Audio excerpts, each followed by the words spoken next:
Welcome back, basketball fans. Today, we dive into the ultimate showdown, the NBA Finals, Mavericks versus Celtics, Luka Dončić and Kyrie Irving against Jayson Tatum and Jaylen Brown.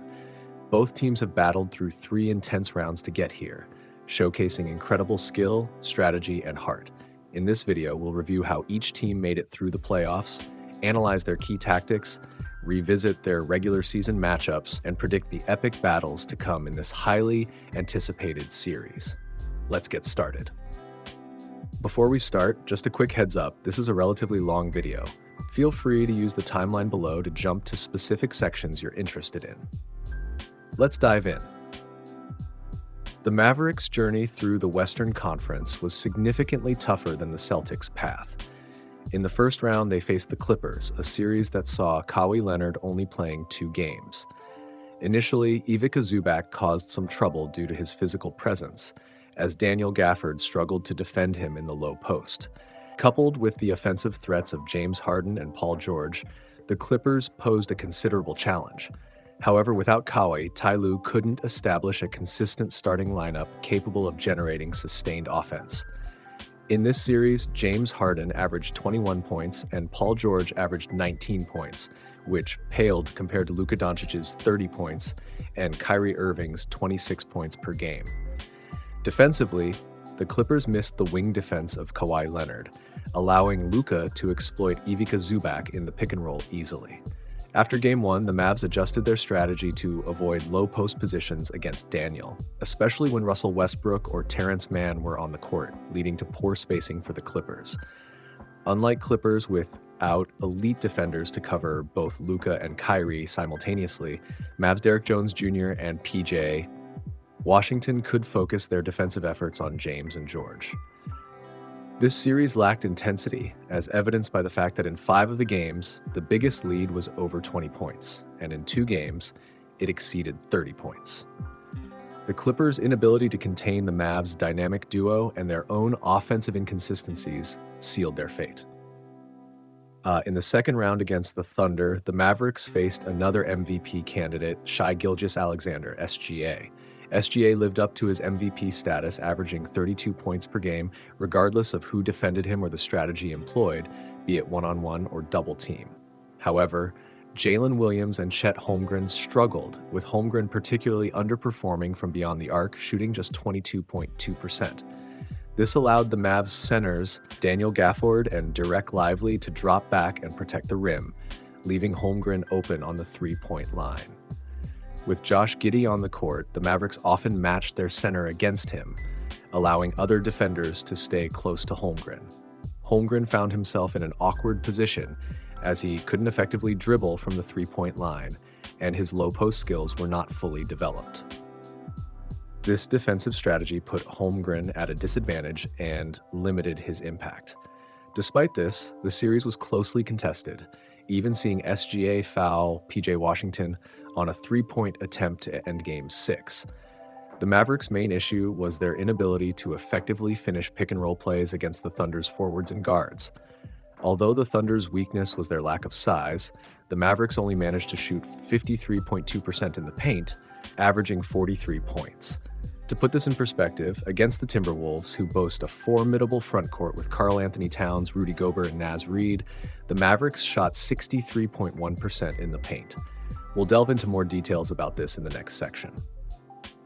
The Mavericks' failure to fully exploit the Thunder's size weakness gave Oklahoma City opportunities. However, with Maxi Kleber out, the Mavericks always had a center on the court, which ultimately yielded positive results.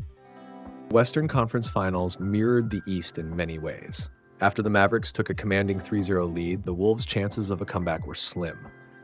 In this series, Daniel Gafford and Dereck Lively excelled on both ends of the floor. Offensively, Lively was unstoppable, going a perfect 16 for 16 from the field, while Gafford shot an impressive 75%. As mentioned earlier, the Mavericks had a dominant 63.1% shooting percentage in the paint compared to the Wolves' 54.3%. Anthony Edwards, one of the league's best with exceptional dribble penetration, was still a significant threat. However, PJ Washington effectively locked down Karl-Anthony Towns for 4 games and Jaden McDaniels struggled to match up against Luka Dončić. There were several close games in this series reminiscent of the Eastern Conference Finals, where the Wolves either turned the ball over or failed to make crucial baskets. In contrast, the Mavericks had Luka Dončić and Kyrie Irving, players who thrive in clutch moments, making the difference. Most fans and analysts believe the Celtics' journey to the finals was easier. Boston's path was straightforward, as their opponents lacked the depth talent to challenge them. The Heat, Cavaliers, and Pacers lineups couldn't match what the Celtics had. While the Heat and Cavaliers managed to snag a win with perfect three-point shooting, neither could win 4 games against Boston. Without their top star Jimmy Butler, the Heat couldn't pose a significant threat. Last year, Miami, in a similar situation, but with Jimmy, they fought from the play-in tournament all the way to the finals, beating Boston in the Eastern Conference Finals with a 3-0 lead and ending up with a 4-3 victory. In the second round against the Cavaliers, the Celtics faced a team without Jarrett Allen. The Cavs, not known for their offensive firepower, had to shift Evan Mobley to the 5. Although Mobley played a great series, his move to center weakened their forward positions, leaving no one to effectively match up against Jayson Tatum and Jaylen Brown. Darius Garland also struggled, as Boston's ability to switch on every position exploited his size and speed on both ends of the floor. The Eastern Conference Finals was a competitive series, but it highlighted the Pacers' lack of experience at this level. In Game 1, they held a 3-point lead with 30 seconds left, but a crucial turnover by Tyrese Haliburton allowed the Celtics to tie and eventually win the game. Game 2 saw the Pacers falter in the fourth quarter. Game 3 was another close contest, but a turnover by Andrew Nembhard dashed their hopes. Game 4 remained tight until Derek White's crucial three-pointer with 45 seconds left sealed it for Boston. The series featured 3 close games, but the Celtics' ability to lock down the Pacers during clutch time was key. While the Pacers' offense was impressive overall, they struggled to create good opportunities in the crucial final minutes. Most possessions boiled down to one-on-one plays, where the Celtics' effective switching defense shone. Forcing Nembhard, Pascal Siakam, or even Haliburton into isolation plays was effective, as they couldn't match the lethal duo of Jayson Tatum and Jaylen Brown.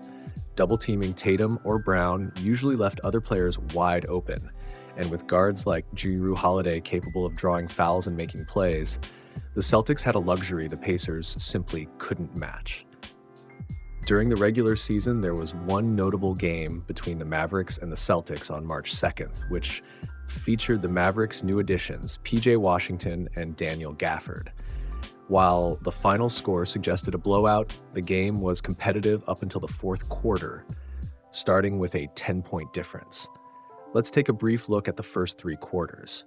The starting lineup for the Mavericks consisted of Luka Dončić, Kyrie Irving, Derek Lively, Sue, Josh Green, and PJ Washington. This will likely not be their starting lineup in the finals. Boston's matchups were Jrue Holiday on Luka, Kristaps Porzingis on PJ, who may return for the finals, Derek White on Josh Green, Jayson Tatum on Derek Lively, and Jaylen Brown on Kyrie. For the Mavericks offense, Luka Dončić frequently sought the pick and pop with PJ Washington to create a mismatch against Kristaps Porzingis. Kyrie Irving had a rough night facing relentless boos from the Boston crowd. Defensively, the matchup saw Luka on Holiday, Kyrie on Derek White, Josh Green on Jayson Tatum, PJ on Jaylen Brown, and Derek on Kristaps. The Mavericks did not play drop coverage against Kristaps, yet he managed to hit 4 of 8 from three-point range, with the entire team shooting 48.8% from beyond the arc. During the mixed lineups, both teams utilized deep rotations, which is expected in a regular season game. However, Daniel Gafford only played for 5 minutes. So what will the matchups be in the finals? Let's start with the Mavericks defense against the Celtics offense. The likely matchups would be Kyrie Irving on Jrue Holiday, Luka Dončić on Derek White, Derek Jones Jr. on Jaylen Brown, PJ Washington on Jayson Tatum, and Daniel Gafford on Kristaps Porzingis. The key question is how Daniel Gafford or Derek Lively will handle Kristaps Porzingis and Al Horford. The Mavericks have rarely faced a lineup with a 5-out configuration. We don't need to mention the Clippers And while the Thunder have Chet Holmgren and Josh Giddey, as mentioned before, Holmgren shot only 22.2% from beyond the arc. The Wolves had a mixed lineup with Karl Anthony Towns and Naz Reid, but with Kyle Anderson also on the court, the Mavericks could put a center against Anderson, who averaged 7.4 points per game.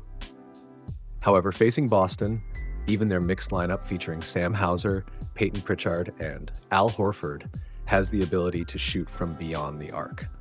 While Sam Hauser struggled to find his rhythm in the conference finals, it would be a bold move to guard him like Josh Giddey. The Mavericks' defense has been stellar, especially with paint protection, but if Daniel Gafford and Derek Lively II are pulled out to the arc, it could be a different story.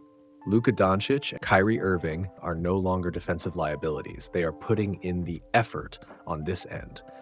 Derek Jones Jr. has guarded players like James Harden and Anthony Edwards, and with PJ Washington defending players like Paul George and Shai Gilgeous-Alexander, they are ready for the challenge. While Jaylen Brown and Jayson Tatum might be a tougher matchup, the Mavericks forwards have been tested and performed well before. On the other side, let's examine the Celtics' defense against the Mavericks' offense. The likely matchups would be Junior Holiday on Kyrie Irving, Derek White on Luka Dončić, Jaylen Brown on Derek Jones Jr., Jayson Tatum on PJ Washington, and Kristaps Porzingis on Daniel Gafford. Will coach Joe Mazzulla consider mismatching positions 4 and 5? During the regular season, we saw Tatum on Gafford and Porzingis on Washington. The difference now is that in the regular season, Luka was seeking pick-and-pop plays with PJ Washington, aiming to exploit mismatches against Kristaps. In the playoffs, however, Luka and Kyrie have consistently run pick-and-rolls with the centers. If Tatum ends up on the center, he might not be able to contest alley-oops effectively. If the Celtics switch, they risk putting a smaller defender on Gafford or Lively, potentially giving the Mavericks second-chance opportunities that might not be worth it. Boston's solution could be to have Tatum or White collapse from the weak side corner to help protect the rim. If Jones or PJ Washington gets hot, they can extend out to contest shots. Sam Hauser or Peyton Pritchard will need to be vigilant against Jaden Hardy during mixed lineup periods. Key factors and X factors. The Boston Celtics heavily rely on their three-point shooting. What if they have an off night? Those long rebounds could become a crucial factor. Can the Mavericks secure those rebounds and launch quick counterattacks? This could be a game changer, especially with the speed and transition capabilities of Luka Dončić and Kyrie Irving. Kristaps Porzingis and Al Horford's shooting touch will be key in altering the Mavericks' defensive positioning. However, since April 29th, Kristaps hasn't played a single playoff game. Starting from the finals, we might expect time restrictions if he's available. Can Al Horford protect the rim effectively when Kristaps is not on the court? If Kristaps isn't available, Boston may face challenges during mixed lineup periods. Luke Kornet might struggle to keep up with the speed of the Mavericks guards. Will he play drop coverage and allow Kyrie or Luka to take uncontested shots? On the other hand, Maxi Kleber has already made a comeback, but Jason Kidd wisely hasn't played him as a center, which has been beneficial. After a week off, Luka's knee issue might not bother him anymore. In fact, we barely saw that issue affect him during the conference finals. The Celtics have a theoretical advantage against Dallas with two superstars, Jaylen Brown and Jayson Tatum, and role players like Derek White, Jrue Holiday, and Kristaps Porzingis, making their lineup both luxurious and dangerous. Dallas, on the other hand, doesn't have the same star-studded lineup, but has been underestimated since the first round. PJ Washington and Derek Jones Jr. might be the top forward defenders, and Daniel Gafford has improved significantly on both ends of the floor. Not to mention Derek Lively II, whose athleticism and defensive presence are impressive for a rookie. Lively shows potential to become a player with Rudy Gobert-like defensive influence, but with better offensive skills. Kyrie's leadership is pivotal. This team will make you pay if you don't take them seriously.